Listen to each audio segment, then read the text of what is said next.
Awesome. Awesome. Hi, everyone. Welcome to our first ever Ask Dr. Shoemaker.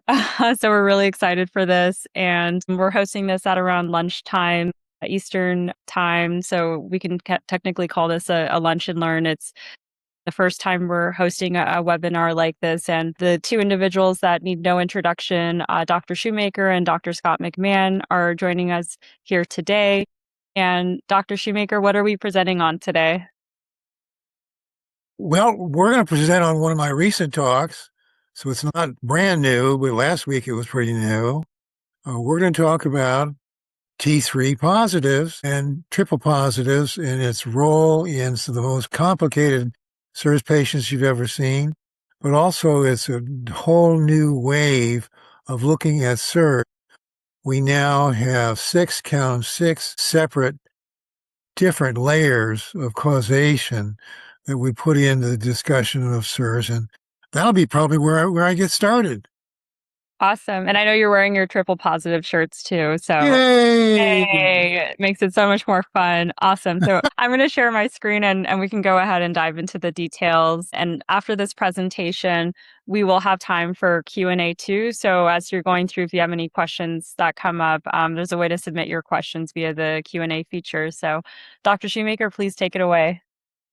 Well, thank you. It's a beautiful day in Pocomoke, and I'm happy to be talking with my friends from, the world over. Goodness gracious. We're going to talk about prodrome in Parkinson's patients who have CIRS, but have markers of their participation of prodrome with three different sets of genes. We have coagulation genes, we have clusterin genes, and we have tubulin genes. And these might be new, so I'll try not to go through new material too fast, but this is looking at another CIRS application, and the world continues to grow bigger and bigger. We keep on looking at new elements that are part and parcel of what we have to do to take care of patients with chronic inflammatory response syndrome. Next slide. So we're going to talk about what's new. I do need to let you know about my disclosures. I do have stock in MoldCo and Protein DX, the company that makes Genie. Next slide. The issue today is new sources of CIRS. They're bringing new targets for treatment. And part of the reason is that without knowing for sure how it was we got into T3, but it has given us a different approach to treatment of the most difficult CIRS patients that you've seen. If you have looked at the journal on medical research archives, our new paper is out effective this morning so that you can read the stories of one patient who was incredibly complicated, where everything had been done right and still was having trouble with use of triple threes and triple positives. We were able to correct neuroquant to effectively end the abnormalities and then affect Genie as well, and affect the patient as well. So one successful patient led to the hypothesis that if we look at 500 more patients who have the working diagnosis of T3, that we'll find more people that we can diagnose and treat, and that's exactly the case. We are now defining prodrome in CIRS. It has a long history in looking at Parkinson's, but we're adding to our approach from the past to the use of a higher dose of VIP. And hopefully some of the philosophy behind today's session is, what are we going to do about asymptomatic kids who've got positive T3? Next slide. So prodromes require a case definition, and this is an early set of symptoms that signal the impending onset of disease before more specific diagnostic elements appear. So this is something that you've got kind of working away and quietly in the background of your own DNA and RNA makeup is a prodrome that we need to take advantage of. Next slide. You know lots of prodromes, even if I haven't gone over the full list, but migraine is a prodrome, and seizures have prodromes, and mental health disorders are viral infections, especially some of the herpes virus sections, Parkinson's and multiple sclerosis. How about cancer? Does cancer have elements that are prodrome? Well, sure they do. Cholesterol is part of the prodrome for atherosclerosis, but there's many more that we're going to be talking about as time goes on. Next slide. So I mentioned the layers of causation of CIRS in the case definition. We all know about the chronic inflammation, and it's a response syndrome, response to exposure. That was our original CIRS marker. Hypometabolism came along with Gini. That was back in about 2015. We've added lactic acidosis and widened anion gap. We've added proliferative physiology and the Warburg effect. Some proliferative physiology is active in production, some is not. What we're looking at, the definition there is that if molecular hypometabolism is suppressed and IRS2 is greater than 0.01, that'll give us where we are with the Warburg effect. We have a lot to do with dietary functioning with IRS2 greater than 0.01. We won't be talking very much about some of the ketone diets that are present with IRS2 less than 0.01. Immune activation we look at with Gini focuses on specific causation so that we can use now a case definition for fungi and from actinos and from endos and from beta-glucans to give the sixth element of immune activation. The seventh is T3, and that is a happy day for me to talk about my friend T3 today. But I want to let you know that confirmation of vascular injury will be the next element that we look at down the road. It won't be long. Next slide. So part and parcel of looking at T3, it's adding additional biomarkers. We've got a bunch now. A lot of people will look at illnesses that are chronic fatiguing in nature and have a lot of symptoms and fatigue and cognitive equation problems. But what we have is the benefit of extensive research. We have 68 biomarkers. We're working on 69. That won't be till tomorrow. We have symptoms and cluster analysis and visual contrast and anion gap and HLA-DR. That's really not getting better, and we should be saying biomarkers are marking things getting better. But TGF-beta1 and MMP9 and C4A and VEGF and Marcons and ACTH and cortisol and ADH and osmo, these are the old friends we have of the findings that were part of some of the original case definitions from 2003. But new ones include molecular hypometabolism, 8 gene groups there, IRS2, a hypoxia-inducible factor, which will give us hypoxia, and then in some people, pulmonary hypertension, the tubulins, TUBA4A, TUBB1, and then MAP kinases, Parkinson's fingerprint, and then we added the 8 different genes last year to our case definition for Parkinson's. Well, I mentioned cholesterol and coagulation. We also have talked about apoptosis and defective apoptosis. We've got specific causation of fungi, actinos, endos, and beta-glucans. And there's more. Next slide.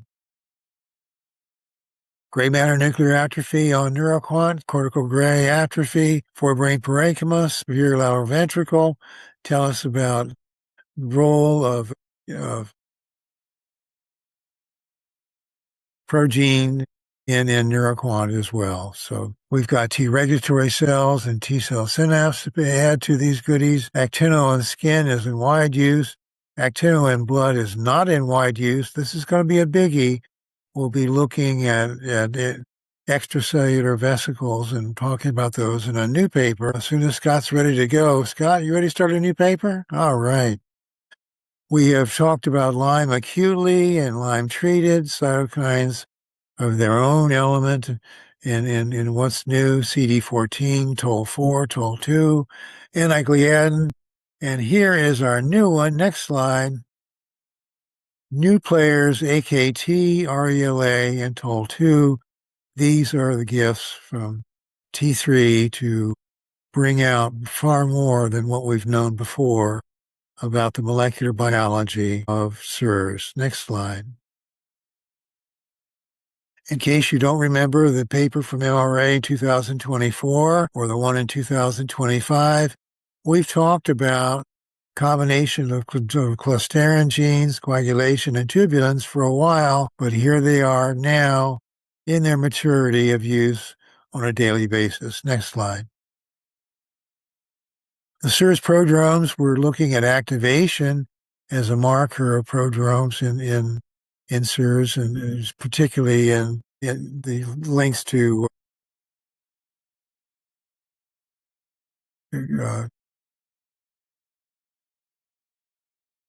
excuse me, I'm just freezing here a little bit. My Parkinson's is giving me trouble today, and that's what we're talking about.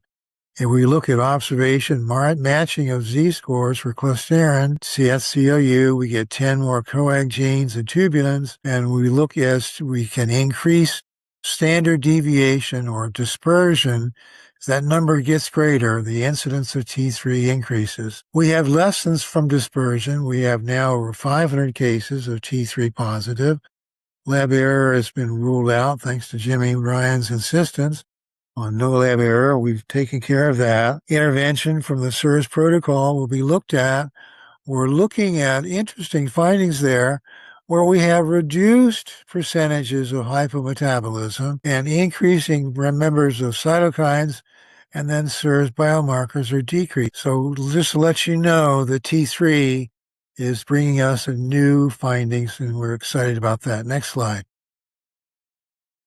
If we have patients that are sicker than others, slower to correct, the Z-scores from treatment will slowly fall. Correction of neuroquant requires higher dose VIP. We're talking about 16 to 20 doses a day of VIP. That can take up to 4 months. And that's a lot of time and effort and some money too for VIP.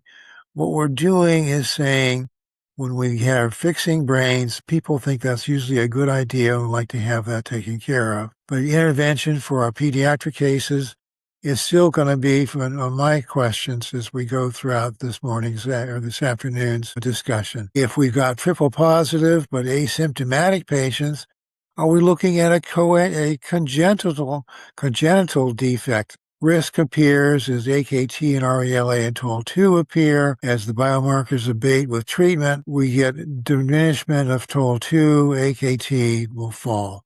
Next slide.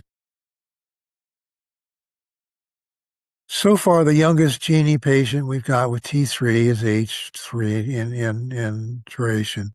We have 10 patients with a few symptoms, but T3 is positive, who are older than 3, but the prodrome of Parkinson's takes decades. And non-motor symptoms and degenerative symptoms exist for Parkinson's. We've talked about it in a couple papers, but the clinical triad of gait disturbances, rigidity, and tremor will be appearing greater than age 30. I'm talking about findings at 3 to 10 to 20 to 30. We're going to be looking at REM sleep behavior disorders followed by overt Parkinson's disease in 10 or 20 years. We want to know, does T3 drive non-motor sleep, just as a way of discussing things for today. But the threshold we have reflects prior pathological changes that have gone on, and now we've got T3. If T3 is positive, when does the gene abnormality convert to the triad? Well, after T3, but here we have is the big time. We'd like to have our pickup of T3 be in the very early stages of life and avoid neurosenescence and neurotoxicity.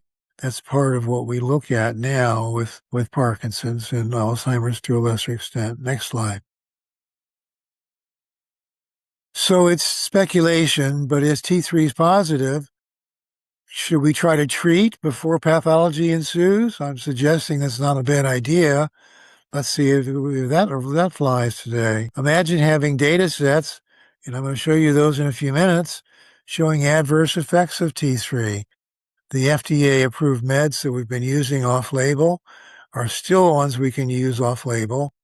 I'm just fascinating. And what kind of informed consent are we going to have?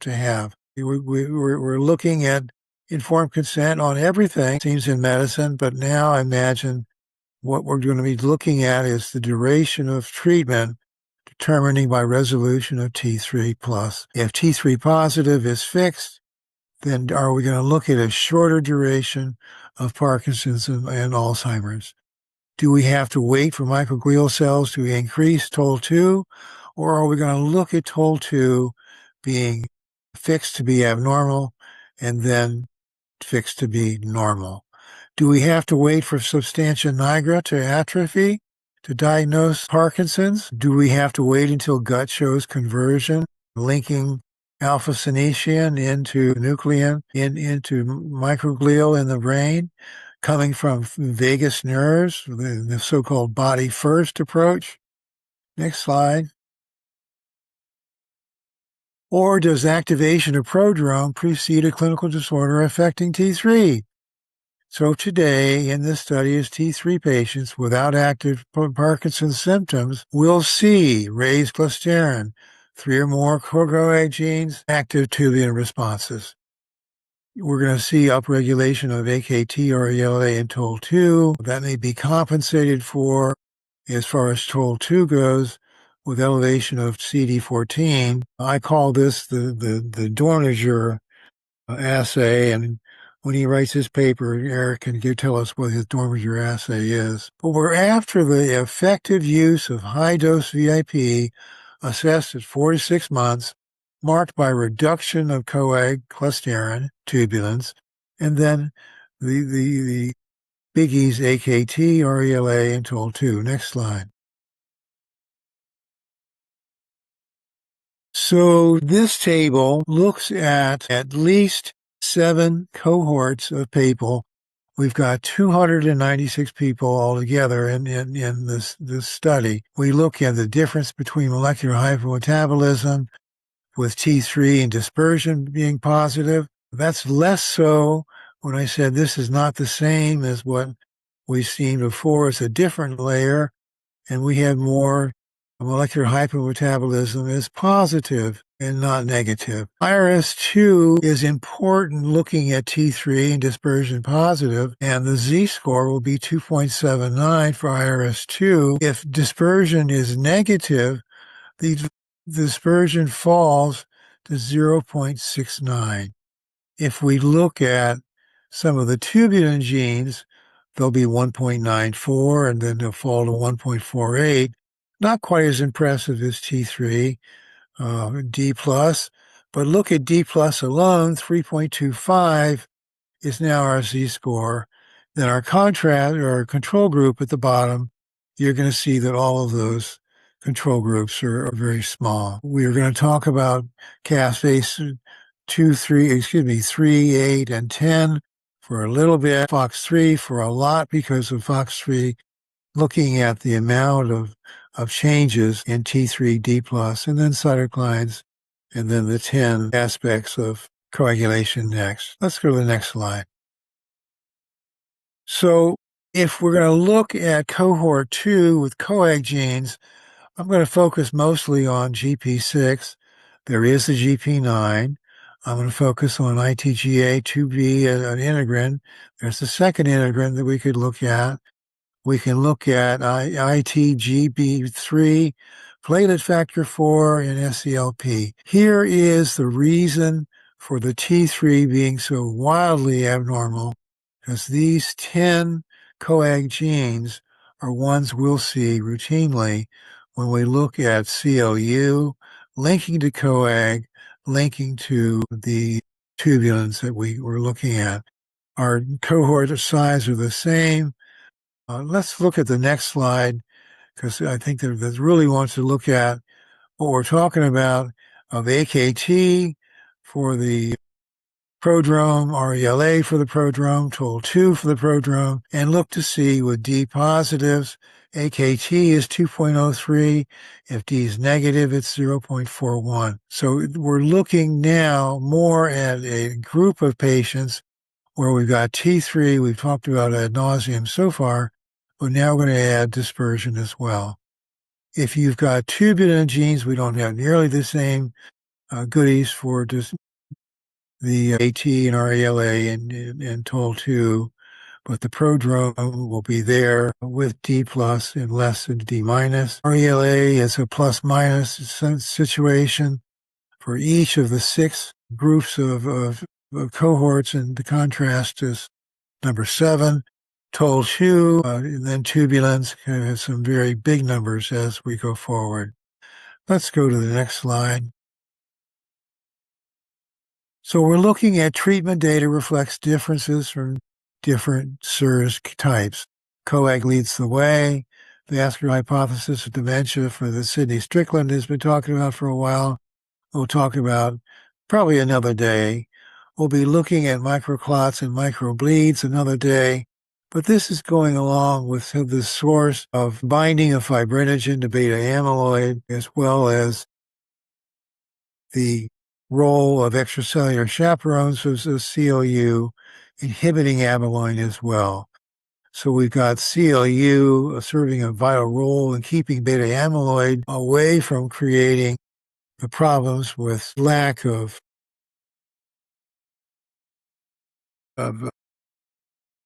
beta amyloid in Alzheimer's as well. Next slide. You all know that VIP is used to treat a lot of CIRS patients. It's a neuropeptide, 28 amino acids. It's part of the secretin family. It has both central and peripheral nervous system effects. It works with 3 membrane receptors. VIPR1 has the greatest signal, so it makes measurement possible. With Genie, we also are now knowing that VIP is neuroprotective, it's immunomodulatory, it's antioxidants in the sense that redoxes are cleared. The circadian rhythm for VIP is regulatory. It's looking at responses to stresses of time through the day with salutary effects. Now, VIP, the new finding for today is its role in neurosenescence. Like with Alzheimer's, we've got neurosenescence in Parkinson's as well. We are looking at intracellular effects from the suprachiasmatic nucleus as one more effect of VIP. Next slide. Primarily, VIP is an intracellular synchronizing agent in the brain in the supranuclear or suprachiasmatic nucleus. It does show disruption of circadian rhythms and protects against neuroinflammation. We haven't talked too much about VIP doing these brain findings before, so this will maybe be a little new, but we're looking at cellular redox mechanisms as one of the key issues of VIP. It can stabilize the zonal occlusions by reducing caspase-3 related protein degradation. I haven't talked about that protein before, but it's preventing apoptotic cascades. And really, VIP is preventing immune microenvironment balances. Next slide. We have looked a lot at the hypometabolism with the reserves of glycogen. We're now taking that finding to the brain with astrocytes, where the brain can trigger aerobic glycolysis and lactate, just like it does with the Warburg effect peripherally, but it acts centrally as well. This metabolic coupling sustains metabolic capacity, and there it is in the brain. Now, VIP is going to promote reduction of Th1 cytokines. It regulates secretion, mobility, and blood flow in the gut.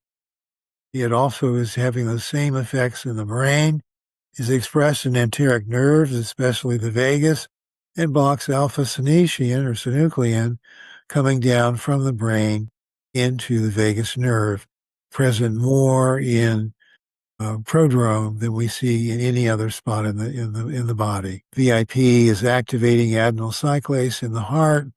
It has a different function. We can talk about that at another day. It is increasing cyclic AMP in cardiac cycles. It'll control some of the dilated cardiomyopathy pictures of the brain, of the heart, occupied by the brain. Next slide.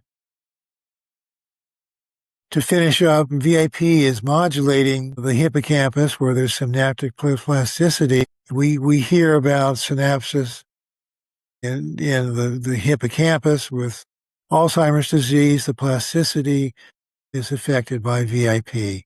It participates in memory and learning. We're looking at beneficial effects of Parkinson's.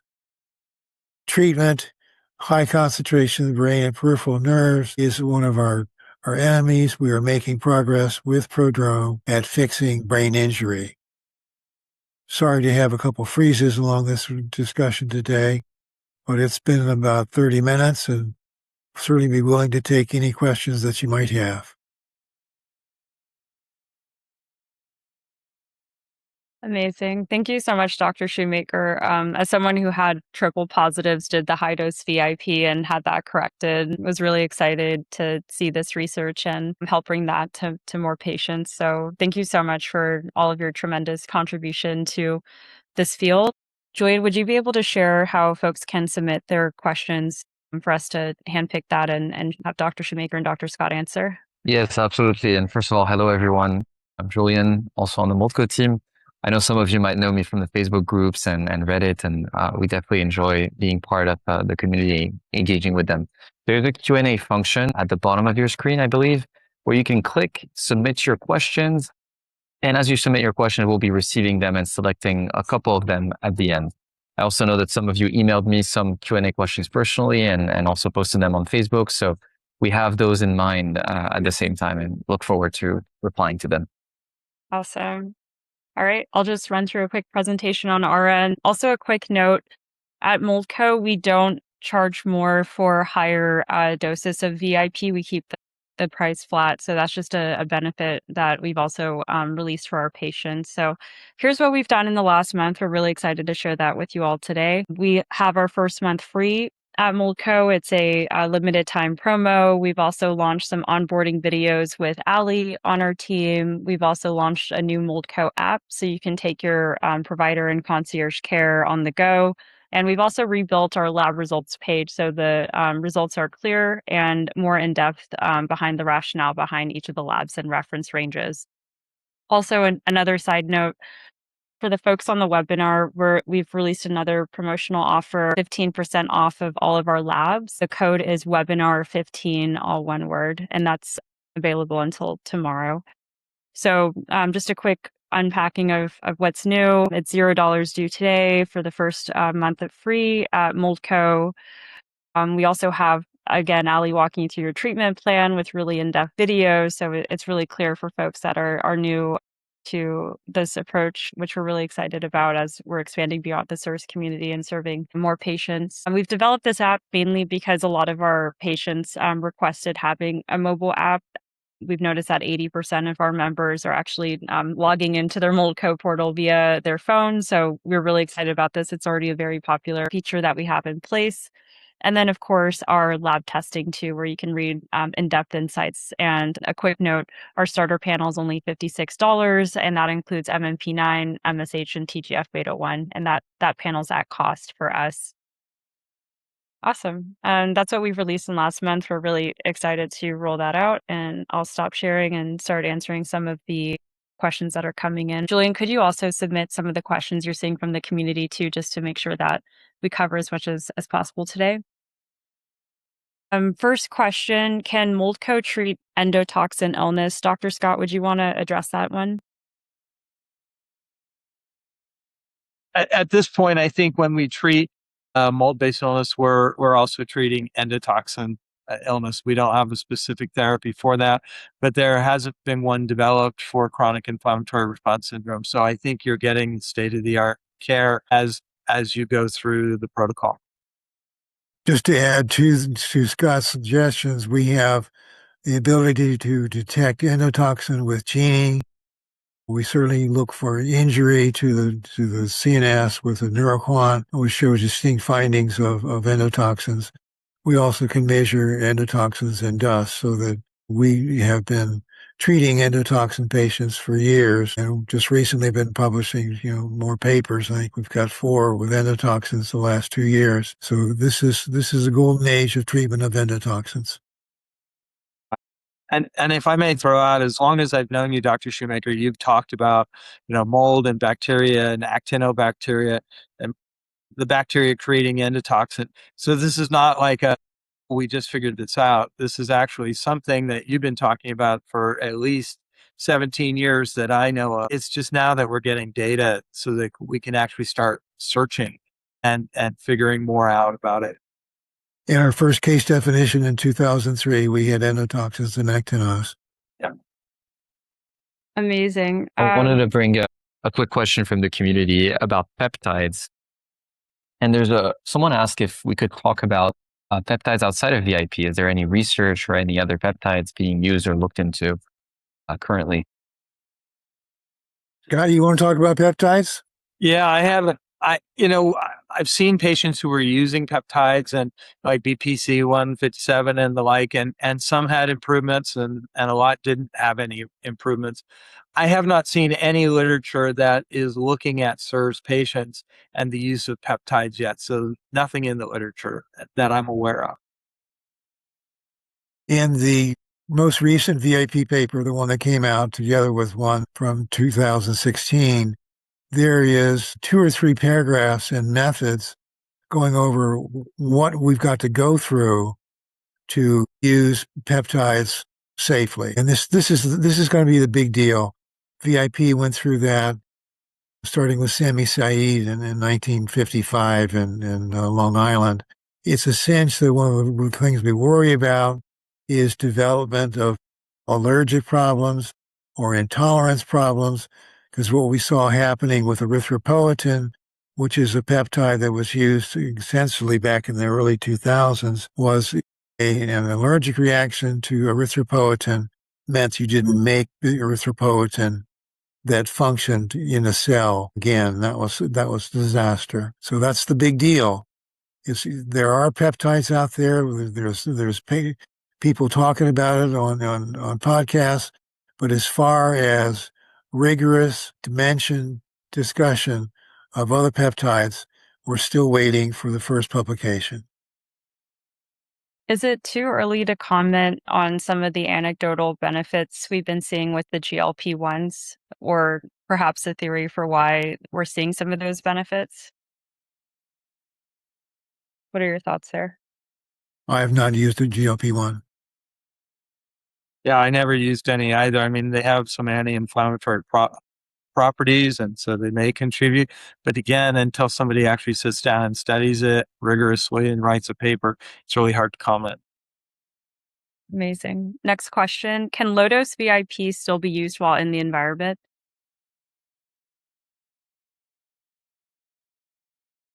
Can low-dose VIP be used where it's still in mold? Is that the question? Yep.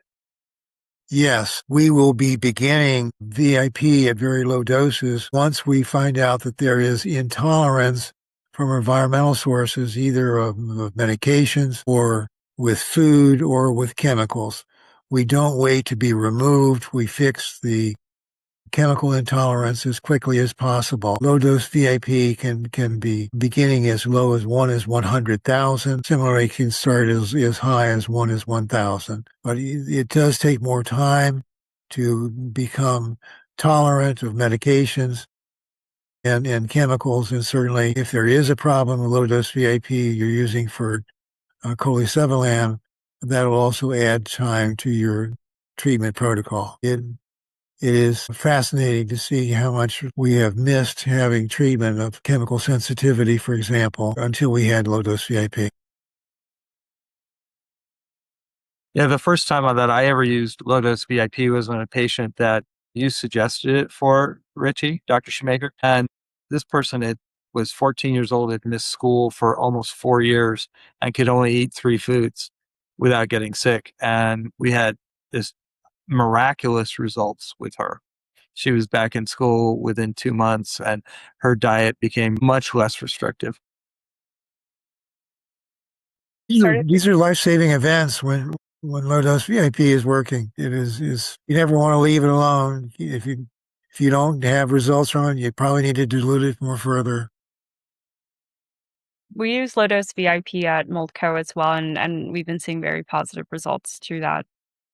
Next question, is it possible to have normal to high VIP levels, I'm assuming in serum, and still benefit from VIP? For reference, I'm a new mother and nursing a 6-month-old. Maybe we can speak to also the VIPoma caution and VIP receptors.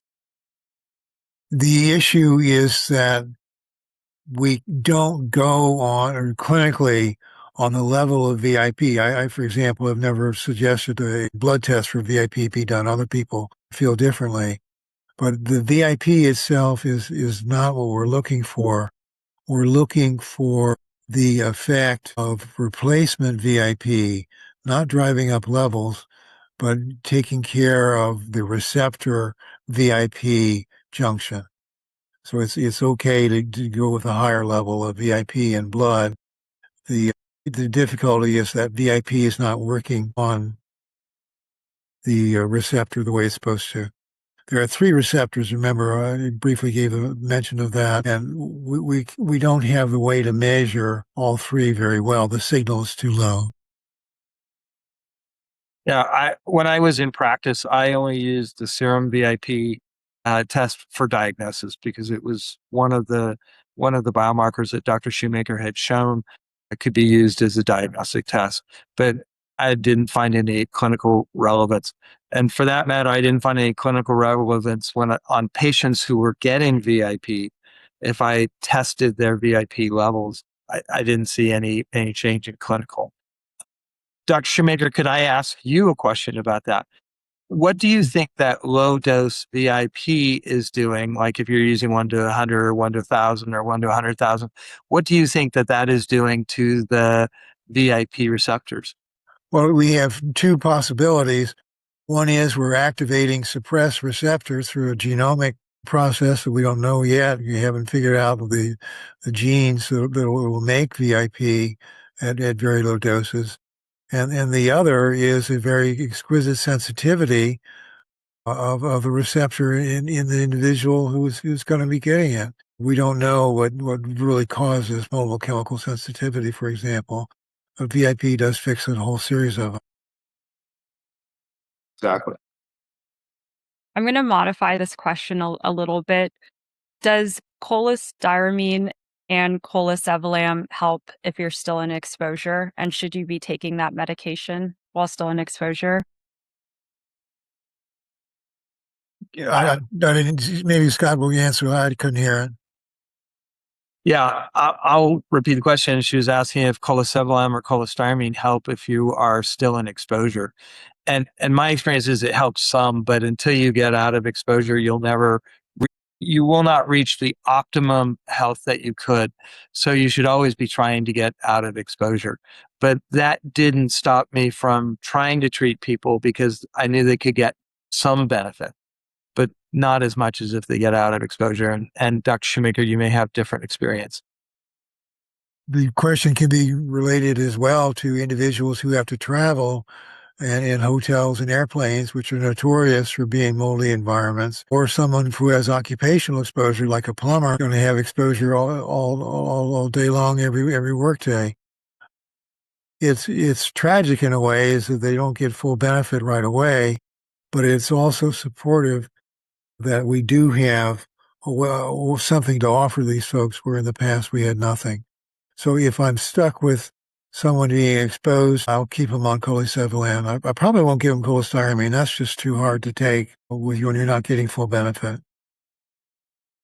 And just to summarize, yes, typically encouraged while still in exposure, but patient dependent. Julian, I see your hand up. Do you have a question from the community? Yes, I wanted to bring 2 more questions from the Facebook group. So I'll start with the first one. Can we talk about nutrition and things that a patient can do to feel better while going through the protocol? One of the things that I don't hear nutrition talked much about has to do with electrolyte balance. It's a cinch if we're looking for any cognitive issue, we want to have the right amount of sodium and chloride and CO2 and potassium. All of these elements are necessary for functioning of the tubulin genes in a neuron. People very often, when they are working early on with diet, will actually cause trouble for themselves by not keeping enough fluids, not getting enough electrolytes from day to day. But it's essential that if we are looking at foods that patients tolerate, that are high nutritional value, that's to be emphasized. Some people are not tolerant of many drugs, many foods. Other people are tolerant of everything. So it's hard to give one answer for every part of this question. I think that's exactly right. And it's hard to give an answer. You see some people improve on a carnivore diet. You see other people improve on a vegan diet. My own experience is, other than using the low amylose diet or the no amylose diet with the omega-3s to lower MMP9, I didn't really see much difference in people using different diets during the course of treatment. Thank you for answering this question. I'll go to my next question, which I've seen mentioned a couple of times, about the cell danger response and the CDR framework that was recently discussed in the groups. Rich, you would love to get your initial thoughts on it. Well, the cell danger response was first brought to publication in the early, I think 2014 was the first paper from Robert Vanio. He is still publishing. He's looking very carefully at the cell danger response in a more focused point at autism. He's a member of the board of some of these autism societies as well. The cell danger response is one that has a lot of nonspecific material in it. One of the things that I talk about is biomarkers that have been published and peer-reviewed showing changes. I always wanted to see more in the discussion. It's one thing to say the cell danger response. We will look at cells that are kind of going into hibernation or torpor and not letting the cell die. I would rather see that mechanisms are being treated successfully and we move one on to the other. I don't mind having people discussions about cell danger response, but if we're focusing on getting patients better, we want to see before and after being statistically significant and being one where symptoms are reduced in a measurable fashion.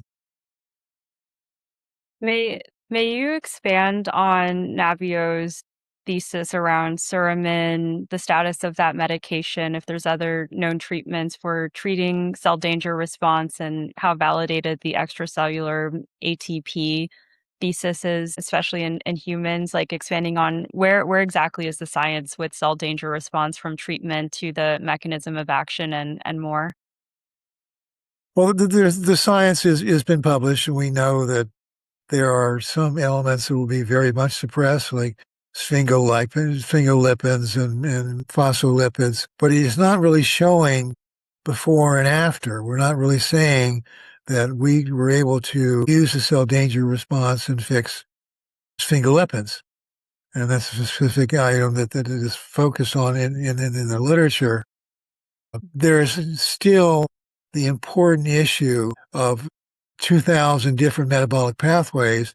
There'll be interaction one with another. And simply saying that there'll be suppression reminds me of the hypermetabolism discoveries that Jimmy Ryan made, is that we would find that 85 to 90% of our cases had hypometabolism, but we still had hypometabolism to be corrected when we are below 80%.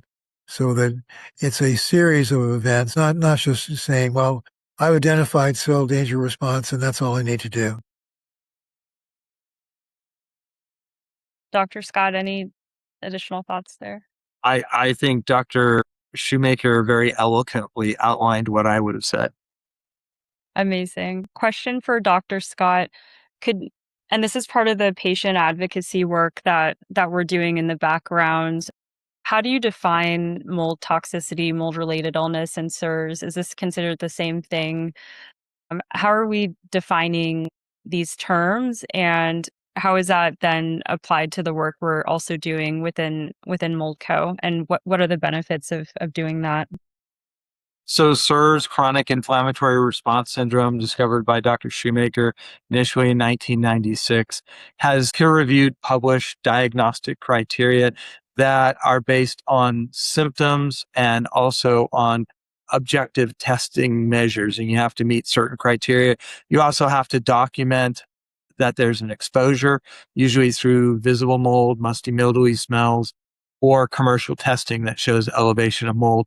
And through some of the methods, you have to also show that there's an improvement after you've gone through appropriate therapy, like getting out of a bad exposure or taking a binder like cholestyramine or cholecycline. So that's CIRS. Mold toxicity is defined as being a combination of both CIRS and pre-CIRS, or somebody we could use the word prodrome, who has a prodrome of CIRS.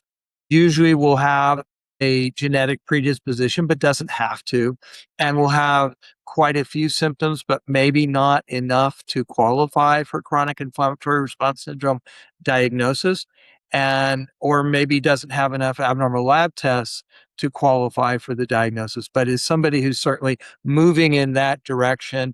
Maybe they're just waiting for one more bad environment, one more hit, and then that'll put them over the edge.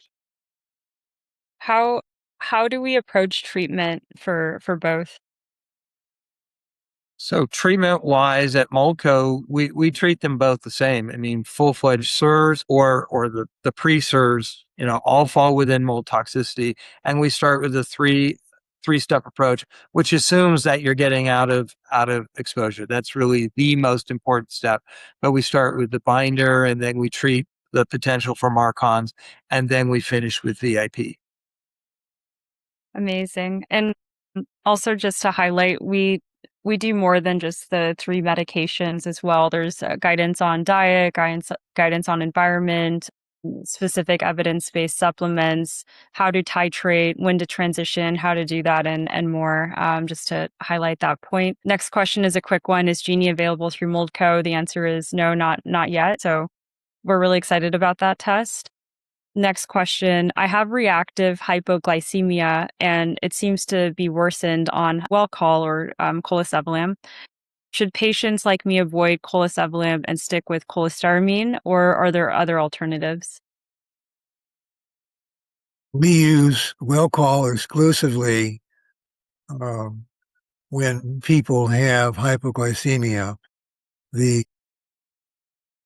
teaspoon of cholestyramine is just like a time bomb going off with hypoglycemia being an ongoing problem. It's a cinch that one of the things we want to know is what are some of the mechanisms of preventing a return to normal of hypoglycemia. If insulin is causing our problem, we also want to know about some of the adrenergic compounds, so that norepinephrine and epinephrine are involved as well.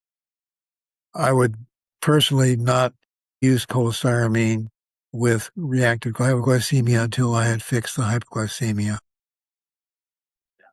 And I think small frequent meals is helpful in making sure that you take the colesevelam, the Welchol, while you're eating a meal. And it may be valuable to titrate up, to start with a low dose of Welchol and titrate up to a full dose. I love this question. What can be done to affect the medical community's acceptance of CIRS so it can be taken seriously by the healthcare and insurance systems? Curious your thoughts there, and maybe we can highlight some of the work we're also doing in the background to support that endeavor. Well, one of the things that I am so proud of MoldCo. I'm proud of Welchol too. Me too. Jeez, we're going to bring her. Anyway, MoldCo is making a significant inroad with federal approaches to chronic fatiguing illnesses. I don't know how much you can talk about that, Ariana, but your work has just been magnificent, expanding the acceptance of CIRS with the academic and governmental communities. Yeah, at a high level, it's been a lot of education of key people, content writing, getting meetings with people we would just dream of getting meetings with. And my hope and my intention is to have a formal ICD code for mold-related illness, not just the suspected exposure to toxic mold. Available part one, part two, having environmental health screening questions at every annual visit, and also having comprehensive insurance coverage in this space. So hopefully we can achieve all of those goals and more, as well as increased funding and federal attention towards this mission and vision, helping get the Mold Act into the NDA budget this year. So we're just doing what we can in the background to try to push these initiatives and make sure that it gets over the line. And I don't think it will be several more years before this is recognized. Like I feel like it's close, and I feel like there's a lot of alignment with the current administration and leaders and recognition of the problem. So I think it's just a matter of time and effort over time to make sure that that happens. So happy to keep the community posted as there's tangible results. So far, it's just been a lot of meetings and education and getting in front of really influential people to help make that happen. Dr. Scott, do you want to add anything to that? Yeah, I Dr. Shoemaker and I in 2019 had the privilege of speaking to the Government Accountability Office of the United States. And so this isn't a new issue. Unfortunately, COVID reared its ugly head and kind of brought a stop to the momentum that mold and illness were creating at that time. And now there's even more momentum than I've ever seen. There are more groups that are advocating. There's more data being collected. And so I agree with you. I think that shortly there will be more. And then the other point is we have to get into medical schools and start teaching in medical schools, in more medical schools. Absolutely. And we did get the green light from a government agency to fund part of our research as well. So we'll release more information on that shortly once we're ready to share that information. Amazing. I think we have time for a couple more questions. Julian, did anything else come through in the communities that you want to share?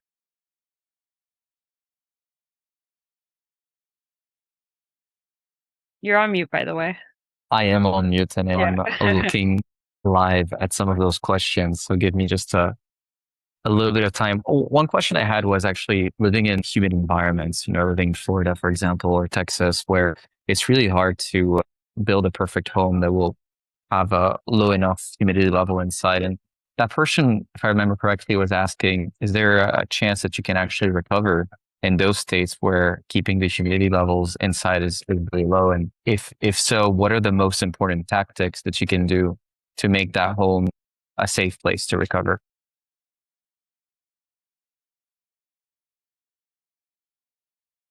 Move to New Mexico? No, your HVAC, your air conditioner is supposed to be conditioning the air and pulling the humidity out. And so you want to make sure that your air conditioner is not only is it the proper size for the space that you're in, but that it's working efficiently, and that it doesn't have mold itself.